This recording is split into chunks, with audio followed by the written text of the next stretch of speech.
So, okay. Good evening, everyone. I think people are moving for already the tea break. So, this is my second session, and already many young girls and many people have addressed the same topic. So, I want to make this topic short and very sweet. And again, this is out of my experience. That is what really challenged me, what kind of criticism really challenged me, and how I was before the maturity and after I got the maturity. So, what is my pattern when I have the criticism in my childhood?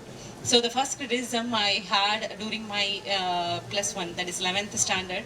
I was not good in mathematics during 11th standard. After the 10th standard, I was good, and after 11th, it was my bad subject because I didn't like the teacher, and so he distributed the papers to every students, and first he handed over the paper to me, and he said, such a low marks you got, so I think better you don't come to school, you just go and wash the plates and wash the clothes at home. That is a suitable job for you, and give the paper. So immediately I just walked from his place towards my desk, and I crushed the paper and threw it out the window and just walked and sat down on the chair. Yes, in front of him. So the whole class was stunned. The whole class was stunned. It was about 70 students in my class, and they didn't expect, because I was a very polite child. I was a very, very polite child. That was the first criticism, and well pampered child in the family. Okay, so that was the first criticism I had in my life, and that was the reaction I had. So that is the point I came to know that that is such kind of arrogance in me. That is how I reacted to the criticism. And after few years, when I finished my PG, I got engaged for my marriage. That was a proposal came, and first one, there was an alliance, and one good man came and see me, and she said she's not suitable for me, she's out of size, she's there, he said, and then left. I said, okay, let him go. If he don't like, yes, if he doesn't like, then let him go. And again the second proposal came, and everybody said they were very happy, and the marriage was engaged. And after the marriage, we used to call every day and spoke to, please keep it private, Mukil, because he is one of the family member, right? Yes. Secrets are getting out. Yes.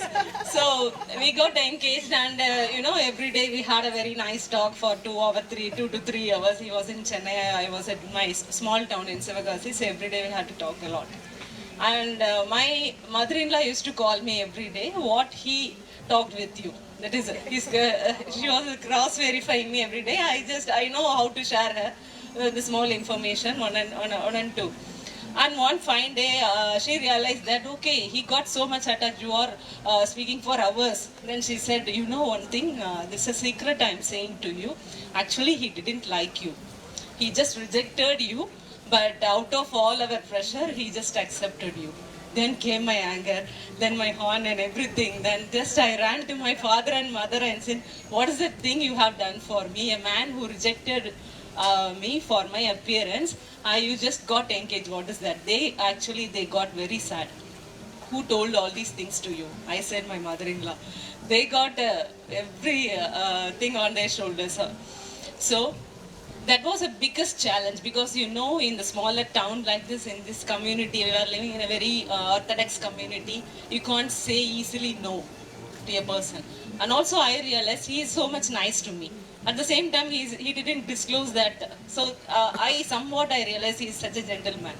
At least he didn't say to me in face to face. Then you just try to understand, if you realize one person who doesn't like your appearance, your body, and the way you are, but you are going to live with him all the life.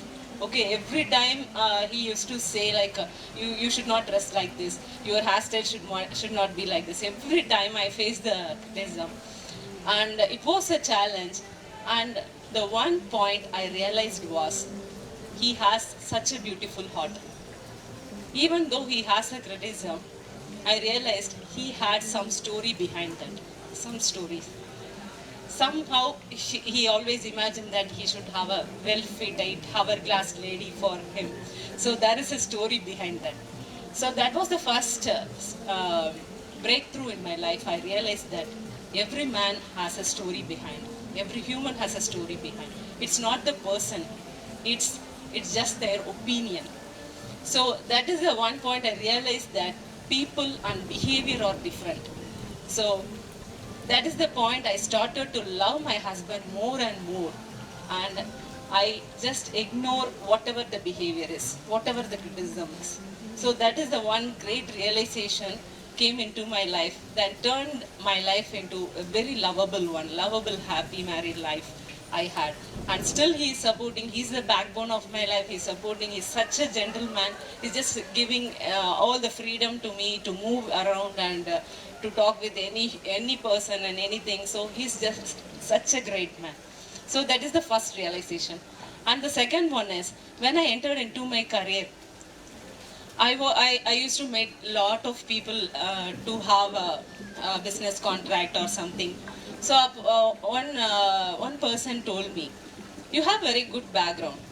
So I think you are doing your profession for some, just like that, for leisure. At leisure time you are, no, it's not like that. I have some higher purpose. I want to touch the lives of many people, to change the lives of many people. But he, just like that, he said, no, it's not like that. You are from a good background, you have enough money. Just you girls want to show up that you are doing something for that. So that is criticism. So I felt one point, like every woman, I think, oh, always men are like that because we are living in a dominant society. Then I changed my perspective, like responsibility versus freedom. So whatever the freedom, whatever the responsible, whatever the opinion other person is having, it is my responsibility that, because I am appearing like that. This is what, because we are always not communicating. We are always communicating something to other people. So somehow I communicate like that. I am not sincere in my profession. Okay. So okay, I take the responsibility for that. Okay. So whatever I am doing, I am somewhat communicating. I am not sincere into that. Okay, that is. So this is the responsibility part.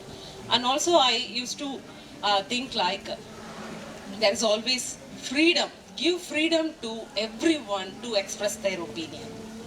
So whenever people come to me with criticism, I always think like that. Yes, he has the freedom, because as I have freedom to think anything, and he has the freedom, she has the freedom to say anything.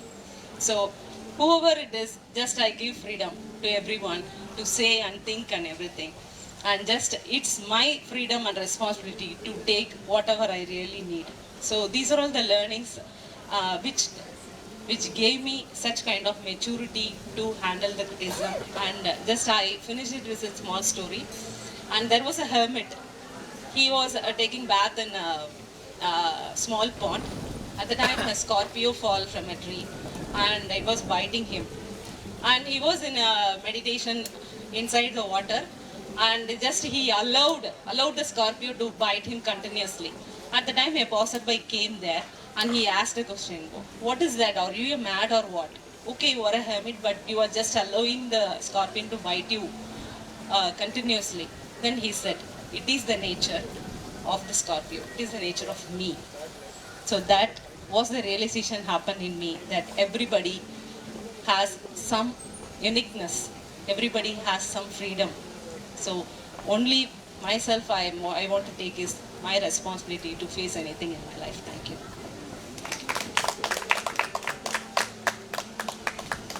Impression was really nice. With Thank how you, you ma'am. understood criticism and you've really come a long way, and you're saying you're doing it with maturity. Really appreciate that. Thank you. Thank you so much, ma'am. Thank you. Thank you all. Thank you. Thank you so ma'am. much, Thank Sharmila. you.